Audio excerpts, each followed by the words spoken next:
Halo, selamat datang di video saya kali ini. Kali ini saya akan membahas tentang ya orang ini pasti tahulah siapa. Ya, Sir Isaac Newton, orang yang menemukan dan menciptakan hukum-hukum gravitasi, kalkulus, optika, dan lain-lain yang mempersulit anak-anak SMP dan anak-anak SMA, khususnya anak-anak SMA IPS. Oke, tanpa berlama-lama lagi, mari kita masuk ke pembahasan.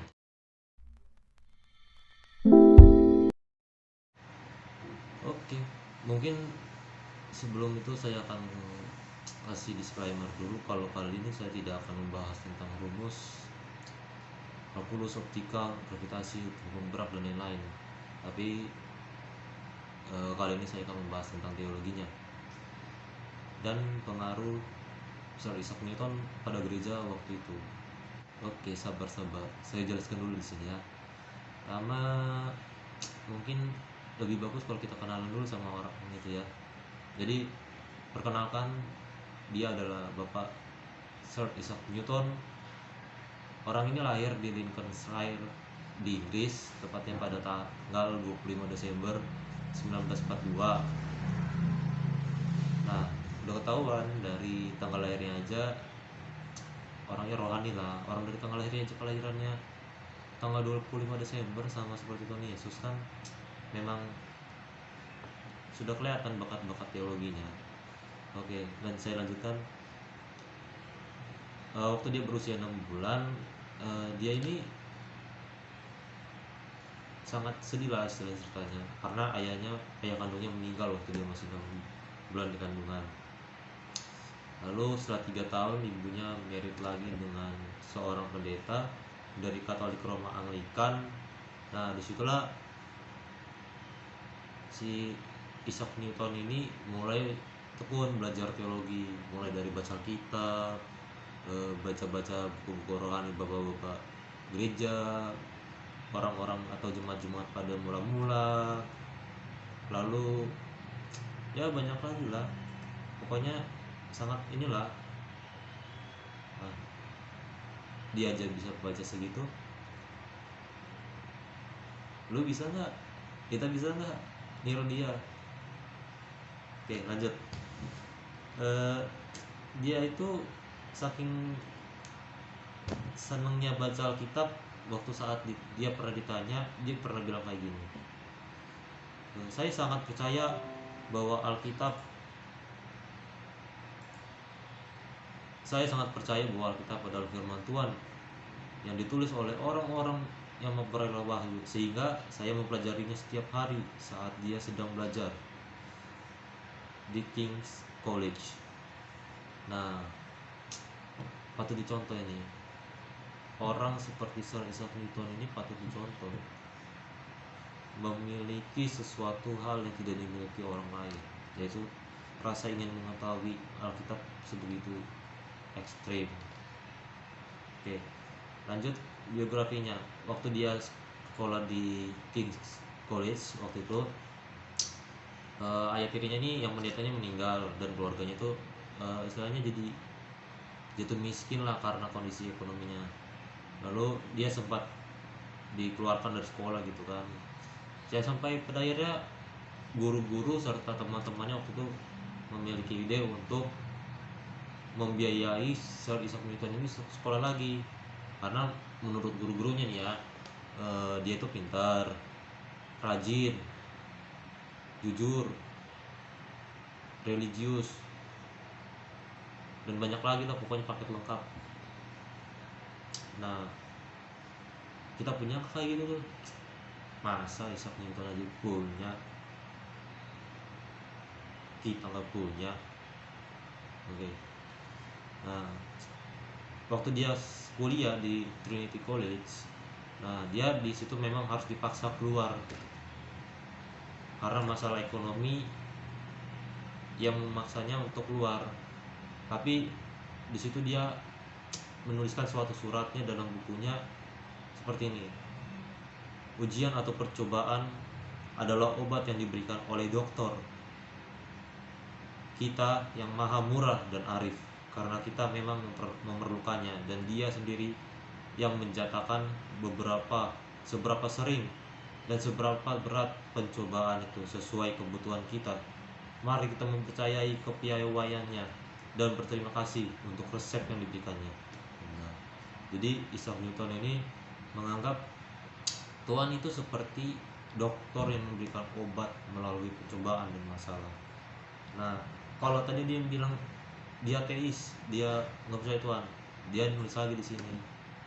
Nah, Newton ini menentang dengan oleh orang-orang, sangat menentang orang-orang ateis. Dia pernah berkata, ateis adalah orang-orang bodoh karena meragukan kuasa Tuhan yang dahsyat. Karena itulah Newton menanamkan rasa cintanya yang tinggi terhadap Tuhan dan Alkitab dalam dirinya.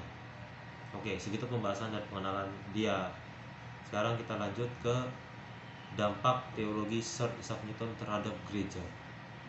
Mungkin lebih bagus kalau kita kenalan dulu sama orang itu ya. Jadi perkenalkan, dia adalah Bapak Sir Isaac Newton. Orang ini lahir di Lincolnshire di Inggris, tepatnya pada tanggal 25 Desember 1942.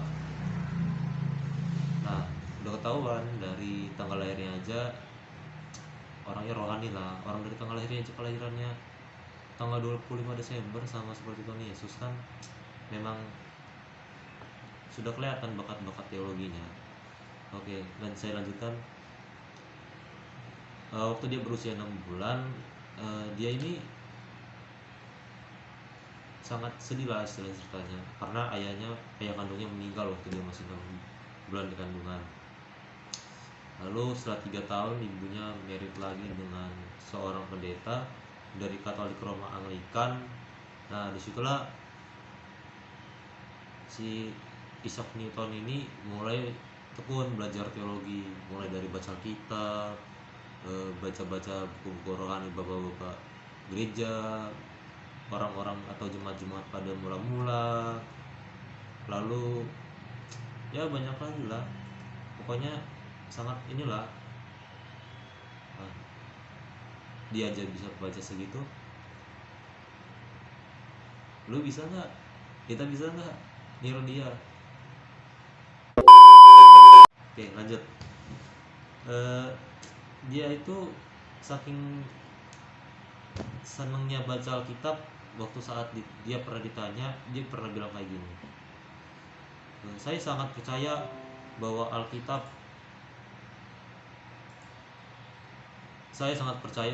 adalah firman Tuhan yang ditulis oleh orang-orang yang memperoleh wahyu, sehingga saya mempelajarinya setiap hari saat dia sedang belajar di King's College. Nah, patut dicontoh ini. Orang seperti Sir Isaac Newton ini patut dicontoh, memiliki sesuatu hal yang tidak dimiliki orang lain, yaitu rasa ingin mengetahui Alkitab sebegitu ekstrim. Oke, lanjut biografinya. Waktu dia sekolah di King's College waktu itu, ayah tirinya ini yang pendetanya meninggal, dan keluarganya itu istilahnya jadi jatuh miskin lah karena kondisi ekonominya. Lalu dia sempat dikeluarkan dari sekolah gitu kan. Saya sampai pada akhirnya guru-guru serta teman-temannya waktu itu memiliki ide untuk membiayai Sir Isaac Newton ini sekolah lagi, karena menurut guru-gurunya nih ya, dia itu pintar, rajin, jujur, religius, dan banyak lagi lah, pokoknya paket lengkap. Nah, kita punya kayak gitu tuh, masa Isaac Newton aja punya, kita nggak punya. Oke. Nah, waktu dia kuliah di Trinity College, nah dia di situ memang harus dipaksa keluar karena masalah ekonomi yang memaksanya untuk keluar. Tapi di situ dia menuliskan suatu suratnya dalam bukunya seperti ini: ujian atau percobaan adalah obat yang diberikan oleh dokter kita yang maha murah dan arif karena kita memang memerlukannya, dan dia sendiri yang menjatakan seberapa sering dan seberapa berat pencobaan itu sesuai kebutuhan kita. Mari kita mempercayai kepiawaiannya dan berterima kasih untuk resep yang diberikannya. Nah, jadi Isaac Newton ini menganggap Tuhan itu seperti dokter yang memberikan obat melalui pencobaan dan masalah. Nah, kalau tadi dia bilang dia ateis, dia nggak percaya Tuhan, dia nulis lagi di sini. Nah, Newton ini menentang dengan oleh orang-orang, sangat menentang orang-orang ateis. Dia pernah berkata, ateis adalah orang-orang bodoh karena meragukan kuasa Tuhan yang dahsyat. Karena itulah Newton menanamkan rasa cintanya yang tinggi terhadap Tuhan dan Alkitab dalam dirinya. Oke, segitu pembahasan dan pengenalan dia. Sekarang kita lanjut ke dampak teologi Sir Isaac Newton terhadap gereja.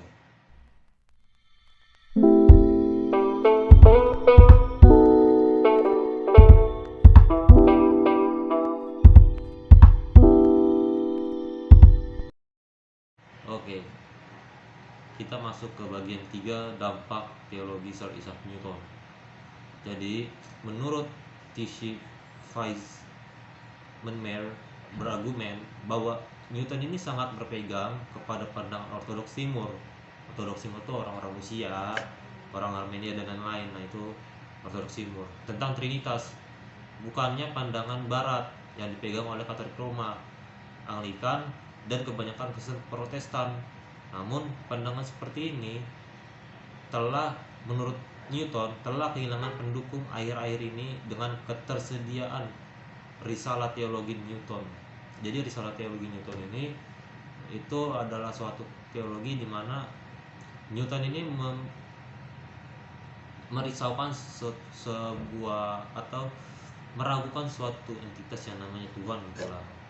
Nah, di sini dilanjutkan, pada saat ini kebanyakan sarjana mengidentifikasikan Newton sebagai monoteis dan anti-trinian. Anti-trinian itu tadi ada motor lewat. Anti-trinian itu orang-orang yang tidak mempercayai Trinitas, yang memegang doktrin-doktrinnya Arius. Nah, gitu, orang-orang seperti itu. Gak apa-apa kali ya kalau bareng sama masjid. Nah, terus Bapak Heisenberg itu mengatakan kalau di mata Newton menyembah Kristus itu sebagai Tuhan sama saja kita menyembah berhala, yang dimananya merupakan dosa mendasar. Nah, lalu ada lagi nih sejarawan juga yang nggak tahu nih asalnya dari mana, namanya Stephen Snobel kan, itu mengatakan kalau Isaac Newton itu pembelot atau pemberontak, dimana karena si Newton ini kan seorang Katolik Roma, Anglikan apalagi kan, yang otomatis percaya dengan doktrin Tritunggal. Nah, si Newton ini nggak percaya, jadi ribut lah nih mereka berdua nih ribut kan. Nah, lalu si Snobel ini juga memaparkan kalau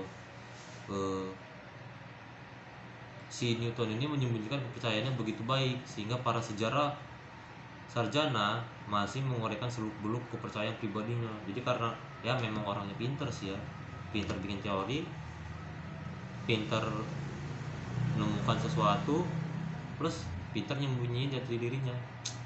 Paket lengkap. Nah, karena hal itu si Bapak Snobel ini mengatakan kalau Newton itu paling tidak adalah seorang simpatisan sosianisme. Jadi dia mengatakan ini karena dia memiliki dan telah membaca dengan seksama paling tidak 8 buku tentang sosianisme. Nah, kan pada masa si Newton ini sekitar abad pertengahan lah, banyak orang-orang Kristen itu yang radikal dulu kan, sampai akhirnya banyak lah orang-orang Kristen itu yang saling bunuh-bunuh. Jadi lu nggak terima, jadi misalnya lu percaya doktrin ini ya, Calvin ya, atau Pelagius ya, sini lo biar gue bunuh, nah kayak gitulah istilahnya. Nah karena banyak pertentangan kayak gitu pada zaman si Newton, banyak toleransi agama, tidak tolerannya orang-orang terhadap agama atau suatu doktrin, jadi dia itu terbuang gitu loh. Jadi karena dia ribut, ini Newton ya, Newton dengan Katolik Roma, Anglikan. Anglikan itu kan aliran dari Katolik Roma, mereka ribut nih. Si Newton ini bilang kalau eh, enggak Tuhan tuh kayak gini, kalau kamu nyembah Tuhan tuh lu nyembah sama aja kamu menyembah berhala. Nah kan si Katolik Roma nih, Katolik Roma yang apa istilahnya yang megang Trinitas gitulah, doktrin Trinitas kan, itu tuh menolak sampai pada akhirnya Katolik Roma memutuskan udah Newton ini dikeluarin aja lah, sesat nih orang, sesat, gila, mana ada kayak gitu kan, contoh. Nah karena patah hati gitu kan, patah hati, lalu dia pindah lah ke sosialisme itu. Gereja juga sih sosialisme ini merupakan, kalau waktu saya search di Wikipedia, sosialisme adalah suatu aliran kepercayaan Kristen di mana mereka mempercayai doktrin di mana tidak ada Trinitas dan tidak mempercayai adanya Allah Bapa, Tuhan dan Roh Kudus dalam suatu lembaga. Bagi mereka Tuhan itu satu, Bapa itu satu, dan Roh Kudus itu satu, yaitu Tuhan Yesus. Nah jadi seperti itu. Karena si Newton ini percaya kalau ya gue percaya Tuhan itu, kalau lu nyembah Tuhan sama aja lu nyembah berhala. Nah, dibuang lah, terus dia para patah hati gitu kan, cari pelampiasan. Akhirnya dia masuklah ke sosialisme. Kalau dipikir-pikir juga mirip ya kayak anak remaja zaman sekarang,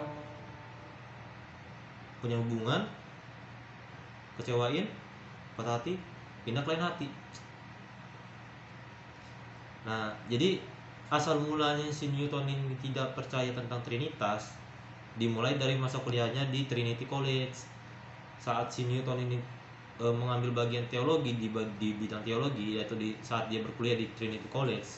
Nah si Newton ini banyak dipaparkan tentang teologi Arian, dimana teologi Arian itu kan tidak percaya tentang Trinitas. Otomatis karena sudah terpapar itu, ya sudah begitu loh. Mereka ya udah, dia nggak percaya sama Tuhan, nggak percaya Tuhan itu ada 3, Tuhan itu ada berapa lah, nggak percaya. Bagi dia ya Tuhan itu satu, ya Allah itu satu. Nah akhirnya muncul pertentangan lah, akhirnya dia dibuang kan, patah hati, nah dan segala macam pertentangan yang ada. Nah jadi tapi ada satu pelajaran hidup yang bisa diambil dari dia. Walaupun dia cukup menyusahkan anak IPA dan IPS dengan rumus-rumus gerak, gravitasi, optika, kalkulus, dan segala macam rumus yang pernah dia ciptakan dan sangat rumit, tapi seorang Sir Isaac Newton ini masih percaya dengan Tuhan, percayanya tinggi kok, dan sangat taat malahan melakukan perintah Tuhan, selalu berbuat baik dan lain-lain.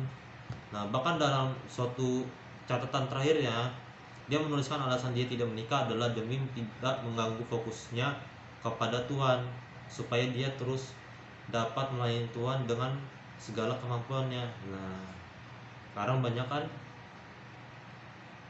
anak muda Kristen yang buru-buru nih pacaran, buru-buru apa.